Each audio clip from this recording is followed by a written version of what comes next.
তালের বড়া এমনিতেই খেতে খুবই ভালো লাগে, আর তালের স্বাদ এবং ঘ্রাণ অন্য পিঠার চেয়ে সম্পূর্ণ আলাদা। আজ তৈরি করছি তালের বড়া দিয়ে তৈরি তালের রসমালাই। খুবই সহজ একটি রেসিপি, আর খেতেও কিন্তু দুর্দান্ত স্বাদ। শুরুতেই তালের শাঁস বের করে নিয়েছি, সেই সাথে নিয়ে নিয়েছি ছোটো এক বাটি সুজি, এক বাটি ময়দা, অল্প লবণ দিয়ে ভালো করে মাখিয়ে নিলাম।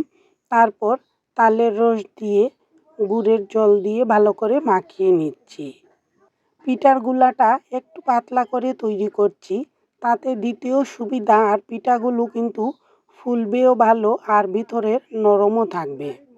গুড় আগেই জাল দিয়ে একটু তরল করে রেখে দিয়েছিলাম, এতে মাখাতে সুবিধা হয়। আর গুড়ের জলটা একেবারে না দিয়ে বারে বারে দেব, তাহলে নরমও হবে আর বেশি পড়ারও ভয় থাকবে না। গুলা তৈরি হয়ে গেল, এবার 10 মিনিটের জন্য ঢেকে রেখে দিচ্ছি, তাহলে সুজিটা গলে যেয়ে ফুলে উঠবে আর পিঠাটা বানাতেও সুবিধা হবে। চুলায় পর্যাপ্ত তেল দিয়েছি, আর মিডিয়াম আঁচে 2 থেকে 3 মিনিটের মতো তেলটা গরম করে নিয়েছি। তেল বেশি গরম করা যাবে না, তাহলে বড়া দেওয়ার সাথে সাথে কালো হয়ে আসবে। হালকা গরম থাকা অবস্থায় বড়াগুলো দিয়ে দিতে হবে।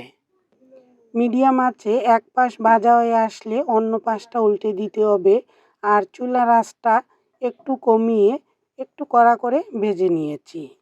তালের এই বড়া চাল বাটার ঝামেলা ছাড়াই তৈরি করে নিন। সুজি ও ময়দা দিয়ে তৈরি করলেও কিন্তু বড়াগুলো ভীষণ মচমচে হয় আর ভিতরটাও নরম থাকে।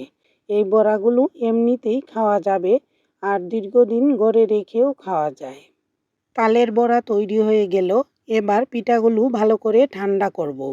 1 লিটার দুধ শুরুতেই হালকা জাল দিয়ে রেখে দিয়েছিলাম, আবারও চুলায় বসিয়ে দিয়ে 1.5 চামচ চিনি দিয়ে আর একটু ঘন করে নিচ্ছি।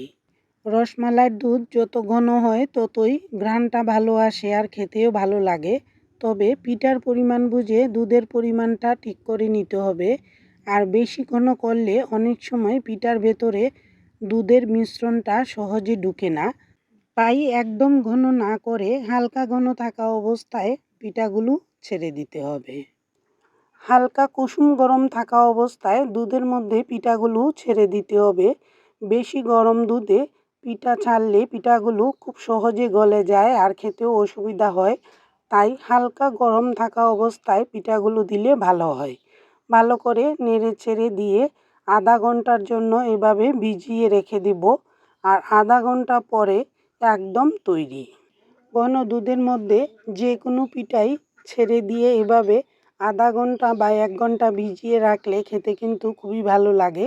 আর তালের বড়া এভাবে রসমালাই বানিয়ে তৈরি করে খেয়ে দেখুন, এর স্বাদ কখনোই ভুলতে পারবেন না।